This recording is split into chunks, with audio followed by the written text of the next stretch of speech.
ನಾನೇನು ಜಾಸ್ತಿ ಸಪೋರ್ಟ್ ಮಾಡಲ್ಲ ಆಯ್ತಾ. 5 ಸೆಕೆಂಡ್ ಇರಬೇಕು. ಎತ್ತಿ ಮೇಲೆ 1 2 3 4 5 6 ನೋಡಿ ಆಯ್ತಲ್ಲ. ಇವಾಗ ಅಲ್ಲೇ ಇರಿ, ಕೈ ತಲೆ ಹಿಂದೆ ತೊಗೊಂಡೋಗಿ ಇವಾಗ ಅರ್ಧ ಇಳಿಸಿ ಕಾಲು ಕೆಳಗೆ ನಿಧಾನಕ್ಕೆ. ಬನ್ನಿ ಇಳಿಸಿ. ನನ್ನ ಸಪೋರ್ಟ್ ಬಿದ್ದರೆ ನಾನು ಇಟ್ಕೋತೀನಿ. ಗೋಡೆ ಸಪೋರ್ಟ್ ತೊಗೊಳ್ಳಿ ಬೇಕಾದ್ರೆ. ಇಲ್ಲಿ ಬ್ಯಾಲೆನ್ಸ್ ಮಾಡಬೇಕು. ಇವಾಗ ಶೀರ್ಷಾಸನದೆಲ್ಲ ವೇರಿಯೇಷನ್ಸ್ ಬರುತ್ತೆ ಅಲ್ವಾ, ಇವಾಗ ಇದನ್ನು ಮಾಡಬೇಕು.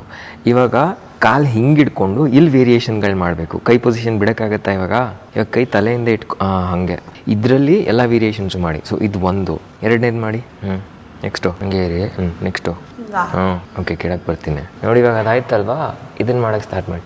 ಇದು ಮಾಡಿದಾಗ ಇನ್ನೂ ಜಾಸ್ತಿ ಸ್ಟ್ರೆಂತ್ ಬರುತ್ತೆ. ಆಮೇಲೆ ಇದು ಮಾಡೋಕ್ಕೆ ಸುಲಭ ಆಗುತ್ತೆ. ಬೆನ್ನು ಮತ್ತು ಫುಲ್ ಕೋರು ಗಟ್ಟಿ ಇತ್ತು ಅಂತ ಹೇಳಿದ್ರೆ ನಿಮ್ಗೆ, ಯಾಕಂದರೆ ಕಾಲು ಅರ್ಧ ತರ್ತಾ ಇದ್ದೀರಾ, ಅರ್ಧದಲ್ಲಿ ಹಿಂಗೆ ಸ್ಟ್ರೇಟಾಗಿ ಇಟ್ಕೊಳ್ಳೋದು ಸಖತ್ ಕಷ್ಟ. ಇದು ಸರಿಯಾಗಿ ಮಾಡಿದ್ರೆ ಇದೆಲ್ಲ ತುಂಬ ಸುಲಭ. ಇದರಲ್ಲಿ ಆ್ಯಕ್ಚುಲಿ ಇನ್ನೂ ಜಾಸ್ತಿ ಶಕ್ತಿ ಬರುತ್ತೆ. ಇನ್ನೇನು ಮತ್ತು ಕಾಲು ಅರ್ಧ ಕೆಳಗಿರಬೇಕು.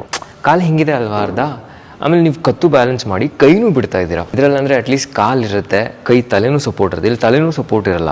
ಇವಾಗ ನೀವು ಗೋಡೆ ಸಪೋರ್ಟ್ ತೊಗೊಂಡು ಮಾಡ್ತಾ ಇರೋದು. ವಿತೌಟ್ ಸಪೋರ್ಟ್ ಮಾಡಿದಾಗ ಬೆನ್ನು ಸ್ವಲ್ಪ ಹಿಂಗೆ ಬೆಂಡ್ ಆಗುತ್ತೆ ಆಯಿತಾ. ಬೆನ್ನು ಫುಲ್ ಸ್ಟ್ರೇಟ್ ಇರಲ್ಲ. ಆದರೆ ಸ್ಟಾರ್ಟಿಂಗಲ್ಲಿ ನೀವು ಗೋಡೆ ಸಪೋರ್ಟ್ ತೊಗೋತಾ ಇದ್ದೀರ, ಅದರಿಂದ ನಾವು ಬೆನ್ನು ಫುಲ್ಲು ಗೋಡೆಗೆ ಬರ್ಕೊಂಡಿರೋದು. ಇದನ್ನೆಲ್ಲ ಮಾಡಬೇಕು. ಸುಮ್ಮನೆ ಬಂದು ಬರೀ ಅದನ್ನೇ ಗೊತ್ತಿರದೆ ಮಾಡಿದ್ರೆ